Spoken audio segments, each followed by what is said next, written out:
Hey Chicks on Fire, Gentana here with more mental vitamins. Today we're going to be talking about SPARK goals. You heard it, not SMART goals, but SPARK goals.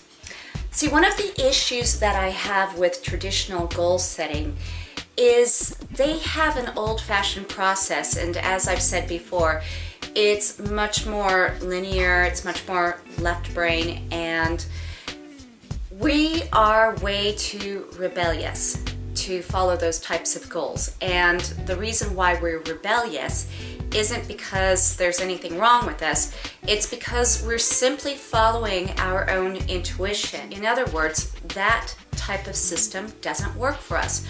Because we are more dominant with kinesthetic, meaning a feeling type, and also a visual learner, everything that we do has to be based on where we experience a sensory experience, feeling our passion.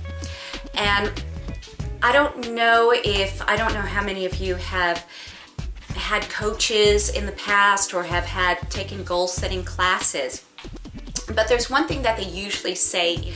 They always say, how will you know when you have achieved your goal? Okay, that sounds like a very common, simple question.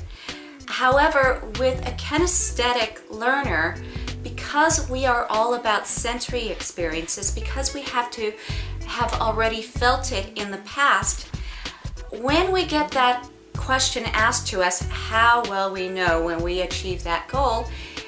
It normally stumps us. I don't know about you, but I know it normally stumps me. And because we have no internal reference whatsoever to have already experienced the outcome of the goal, and when there's no internal reference, then we can't connect a sensory feeling and to get the feeling of how we will know when we reach the goal. Therefore, we sit there stumped, and then maybe the coach will really push us and say, come on, think about it. How is it that you're going to recognize when you've reached the goal? And if we can't give an answer, maybe they'll tell us that it's because we're afraid or because we're not trying hard enough or something. And so, which actually ends up causing a lot more anxiety for us. And when we have more anxiety, then we get more stressed and we get more confused, and then we end up either writing down or blurting out just something, anything, just so we can get that person off of our ass and so we can relieve the stress of the moment and move on with the rest of our day.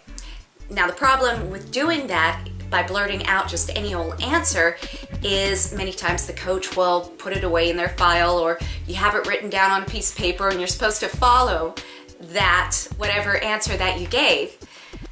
But as I said, it may not be the correct answer. Now, the SPARK goal is what I have designed that specifically suits our kinesthetic nature.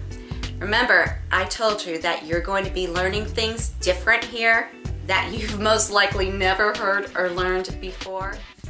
And this is one of them right here. Okay, so SPARK goals. First, S. Be specific with your goals. And tomorrow's video, actually, I'm going to go into each and every letter so I can go into a lot more detail, and so we're going to small chunk things, by the way. So S is about being specific with your goals. P is about being passionate. Do you feel any kind of energy? Do you feel any passion towards the outcome of your goal? And as I go along, once I get to passion, then I'll go into more detail about what that means. Next is attention keeping.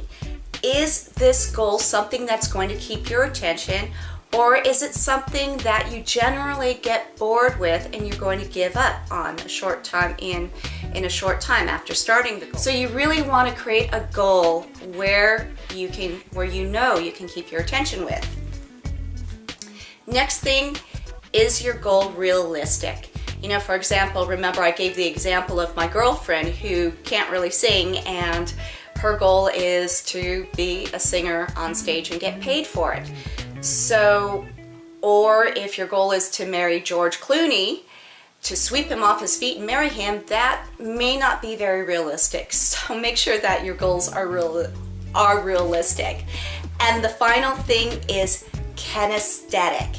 Is your goal kinesthetic? Meaning, will you be able to create some sort of sensory with this goal? And when I get to the final thing, when I get to the final part on kinesthetic, I'll really go into detail how important that is.